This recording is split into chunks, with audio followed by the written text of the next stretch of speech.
अभी तक रामचंद्र जी के ठेकेदार बने हुए लोगों से मैं ये कहना चाहता हूँ कि ध्यान रखना, इस बार जो पार्टी भगवान राम की बात कर रही है ना, वो पार्टी ऐसी नहीं है कि मुंह में राम रखती है और बगल में छुरी रख के चलती हो आप। इस पार्टी के मुंह में भी राम है और दिल में भी राम है और बगल में संविधान है।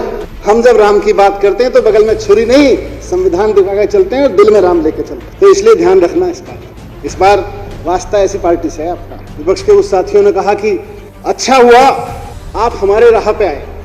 नहीं साहब, हम तो हाथ जोड़ के कहते हैं आपका रास्ता बड़ा खतरनाक है, हम आपके रास्ते बहुत खतरनाक रास्ता है, बेहद खतरनाक, देश के लिए खतरनाक रास्ता है। आप देशभक्ति की बात तो करते हो, जिस रास्ते पे आप चल रहे हो उस रास्ते पे चलते हुए आप देशभक्ति की बात तो करते हो, लेकिन पूरे देश की राजधानी को पिछले 15 साल में आपको चलाने का मौका मिला है, एमसीडी की सत्ता। आप बात तो देशभक्ति की करते हो, लेकिन व्यवस्था कूड़ा चलाते हो। हम आपके रास्ते पे नहीं चलना चाहते। पिछले 15 साल में दिल्ली में जितना कूड़ा फैलाया है, हम उस रास्ते पे नहीं चलना चाहते। हमको दिल्ली की जनता ने जिस काम को करने के मौका लिया है, हम उसमें ईमानदारी से काम करना चाहते हैं और कुछ करके दिखाना चाहते हैं। ये हमारी देशभक्ति, हम कूड़ा फैलाने की देशभक्ति नहीं चाहते। ये बात तो देशभक्ति की करते हैं, लेकिन पिछले 15 साल में दिल्ली नगर निगम में एक भी नगर निगम का ऐसा स्कूल नहीं है, एक भी, जिसके बारे में ये दावे से कह सके कि हमारे नगर निगम के फलाने स्कूल में 5वीं क्लास में पढ़ने वाला बच्चा दूसरी क्लास की भी टेक्स्ट बुक ठीक से पढ़ सकता है। यह इनकी देशभक्ति है। 5वीं क्लास के बच्चे को 5 साल खा जाते हैं एक बच्चे का, और 5वीं क्लास में जब बच्चा पढ़ने पढ़ते पहुंचता है प्रमोट होके, तो उसको दूसरी क्लास की टेक्स्ट बुक नहीं आती। ये आपका रास्ता है, ये आपको मुबारक हो, हमें ये रास्ता नहीं चाहिए। हमारी देशभक्ति ऐसी नहीं, हम बिल्कुल ऐसी देशभक्ति नहीं करना चाहते हैं अध्यक्ष महोदय। हमारी देशभक्ति तो बच्चों को क्वालिटी एजुकेशन देने की देशभक्ति, हमारी देशभक्ति तो इस बात की देशभक्ति है। हम तो उस रास्ते पे चलना चाहते हैं जिसमें देश के एक एक बच्चे को क्वालिटी एजुकेशन मिले। सारे नेता अपने बच्चों को प्राइवेट स्कूल में पढ़ा लेते हैं, गरीब बच्चे को नगर निगम में पढ़ाते हैं और कहते हैं इनका क्या, ये तो पढ़ जाएंगे तो सवाल पूछने लगेंगे। मुख्यमंत्री जी ने कहा इनका रास्ता ये, हम इस रास्ते पर नहीं चलेंगे। अध्यक्ष महोदय, आप सिर्फ बात करते हो। उस भारत माता का एक बेटा जिसके भारत माता की जय आप कह के कहते हो कि हम देशभक्त हैं, जोर से जब भारत माता की जय का नारा लगा के आप कहते हो हम देशभक्त हो गए हैं, उस भारत माता का बेटा किसान अगर आपसे दिल्ली की सत्ता में कुछ कहने आता है तो आप उसको दिल्ली की सत्ता में पहुंचने से पहले बॉर्डर पे कीलें ठुकवा देते हो उसके रास्ते में और कहते हो हम देशभक्त हैं।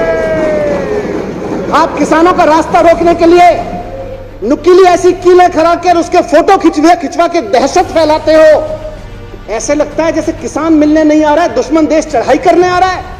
आप किसानों से मिलने से रुकने के लिए, किसानों से सवालों से बचने के लिए उनके रास्ते में कीलें ठुकवाते हो और आप कहते हो देशभक्त हो। आपको ऐसा रास्ता मुबारक हो, हमको नहीं चाहिए ऐसा। आपने कहा, आप अपने शब्दों को करेक्ट कर लीजिएगा, हम आपके रास्ते पे नहीं आ रहे। हमको नहीं चाहिए कि किसान को देशद्रोही कहा जाए। जिस किसान का बेटा बॉर्डर पे जवान बन के बैठा हुआ है, आप देशभक्ति की बात तो करते हैं। ये कहते तो हैं कि मोदी जी फौजी की ड्रेस पहन के पहुंच गए थे तो चीन पीछे हट गया, मोदी जी ने ये कर दिया था, मोदी जी ने वो कर दिया था।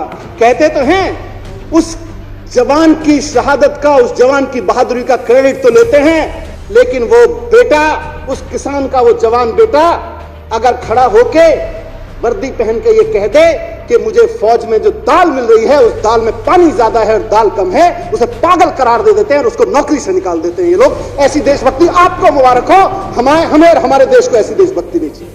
देशभक्त कहते हैं अपने आप, जवानों के काम का क्रेडिट लेते हुए शर्म नहीं आती। जिस जवान ने यह कहा कि मुझे दाल नहीं मिल रही है, दाल के बदले पीने का पानी मिल रहा है, उसको पागल करार दे दिया इन लोगों ने और उसको नौकरी से निकाल दिया इन लोगों ने, उसका क्रेडिट लेते हैं और कहते हैं हमारी राह पे चल रहे हो।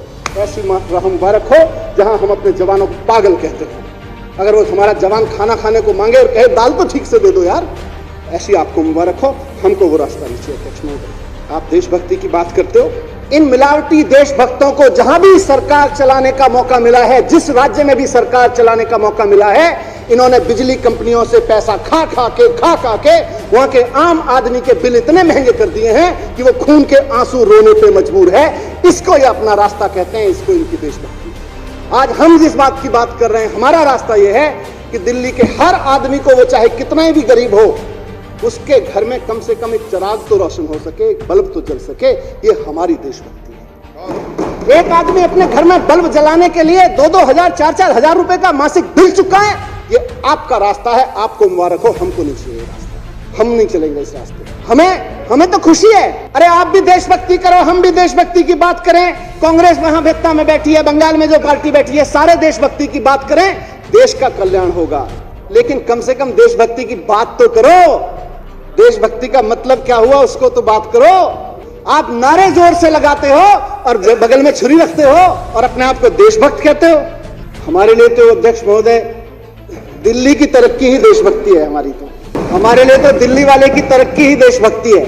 हर दिल्ली वाले की तरक्की हमारे लिए देशभक्ति है। लोग कह रहे हैं कि ये देशभक्तों की पार्टी और इनके नेता देशभक्त अरविंद केजरीवाल जी के होते ये विजन संभव था, वरना तो मुश्किल था। माननीय मुख्यमंत्री अरविंद केजरीवाल जी के विजन में पढ़ना देशभक्ति है और पढ़ाना देशभक्ति है। स्कूल खुलवाना देशभक्ति है, कॉलेज खुलवाना देशभक्ति है, अच्छे सरकारी अस्पताल बनवाना देशभक्ति है, मोहल्ला क्लिनिक बनवाना देशभक्ति है, महिलाओं के लिए मोहल्ला क्लिनिक बनवाना देशभक्ति। अरविंद केजरीवाल जी के मिशन में देश में तिरंगा, दिल्ली में तिरंगा लहराना भी देशभक्ति है और उस तिरंगे के नीचे खड़े हुए एक एक आदमी को मान सम्मान देना भी देशभक्ति है। हर भारतीय को, भारत देश के हर नागरिक को जो तिरंगे के साए में खड़ा है उसको बराबर का मान सम्मान देना हमारे लिए देशभक्ति, और तिरंगा फहराना भी हमारे लिए देशभक्ति। किसी को छोटा बड़ा समझना हमारे लिए देशभक्ति नहीं है, सबको बराबर समझना हमारे लिए देशभक्ति है। सबको अच्छा बिजली पानी मिले, सबसे सस्ता बिजली पानी मिले, ये हमारे लिए देशभक्ति है। बुजुर्गों को तीर्थ यात्रा पे लेके जाएं, ये भी हमारे लिए देशभक्ति है। हम अपने बच्चों को खूब पढ़ाएं, महिलाओं के स्वास्थ्य का सबका ध्यान रखें और दिल्ली की सड़कों को साफ रखें, ये भी हमारे लिए देशभक्ति है। हमारे लिए दिल्ली का व्यापारी फले फूले, ये भी देशभक्ति है। दिल्ली के युवाओं को रोजगार मिले, ये भी हमारे लिए देशभक्ति है। हमारे लिए ये भी देशभक्ति है कि हमारे कलाकारों को सम्मान मिले। मुख्यमंत्री जी कहते हैं बार बार कि जिनको कुदरत से कम मिला हो उनको कानून ज्यादा दे दे, ये भी हमारे लिए देशभक्ति है।